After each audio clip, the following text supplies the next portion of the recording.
Vous allez commencer à recevoir peut-être à la maison ou aller chez des gens pour le souper et vous vous dites, j'aimerais apporter une bonne bouteille de vin. C'est pour ça que M. Thierry Sommelier est là pour vous faire des suggestions à moins de 20 $. Oui, tout Moi, à j'aime fait. ça. Bonsoir. Bonsoir. Alors, des petites bouteilles. Oui, des petites bouteilles. En fin de compte, si on va parler de vendange tardive. Qu'est-ce que c'est les vendanges tardives? Bien, comme son nom l'indique, vendange, ça veut dire on a ramassé le raisin quand il a mûri davantage. Donc, en général, on ramasse au mois de fin octobre, même des fois début novembre, selon les régions du monde où on fait ça. Donc, le raisin, vous vous en doutez, il va être plus mûr, donc il va y avoir davantage de sucre dans le raisin. Mais il ne faut pas confondre la vendange tardive avec d'autres vins liquoreux qu'on appelle comme le Sauterne. Oui, c'est ce que j'allais dire. Voilà. C'est pas la même chose? Non, le Sauterne, le Montbazillac et d'autres comme le Coteau du Loyon, eh bien, ce sont des vins qui ont été attaqués par la pourriture noble. Qu'est-ce que c'est ça, la pourriture noble? Ça n'a pas l'air appétissant. Oui, c'est ça. Bien, justement, c'est ce qu'on appelle la pourriture noble. Je vous fais grâce du nom savant. La pourriture noble, bien, on est allé à chercher vraiment dans le raisin, c'est une sorte de champignon, la pourriture noble, qui se nourrit de l'eau du raisin. Ce qui fait que l'apparence du raisin, là, quand on le ramasse, il est tout flétri, vraiment, comme s'il était pourri. Et ça, c'est la particularité. Donc, on ramasse ce raisin-là. Il faut en général 3,5 kg de raisin pour faire une bouteille environ de 375 ml. Ça en prend beaucoup. Donc, c'est pour ça que ça coûte cher.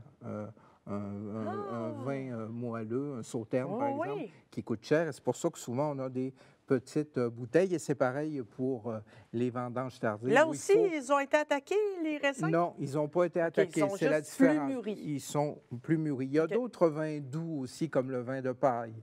Le vin de paille qui est fait par passeurillage.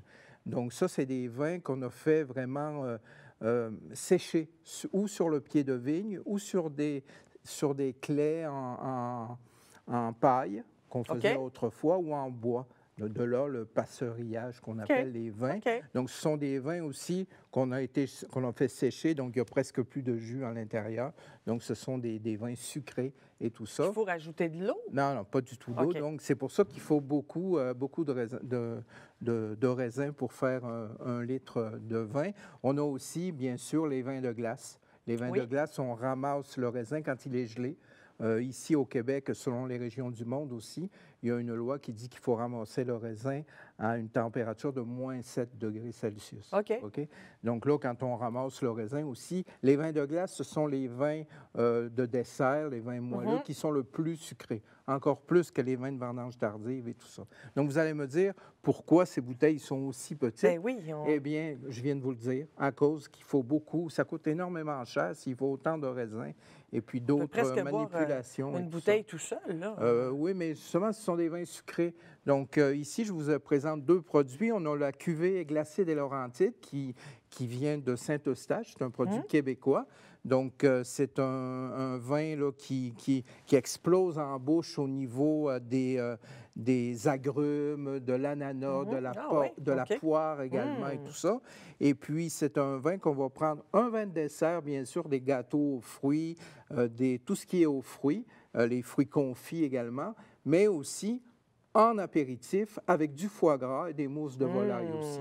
Le deuxième, c'est le Concho Itoro, qui est un vin chilien, qui est un vin de vendange tardive aussi. Lui, il y a plus d'explosion de fruits, pas de fruits, de végétal, puis de fleurs également. Donc, ce sont 2 vins. Lui, il fait 375 ml, lui, 200 ml. Lui, 13,40 $. Lui, 18,40 $. On aime ça. Merci beaucoup, M. Thierry Sommelier. Ça m'a fait plaisir. Des bons vins à moins de 20 $.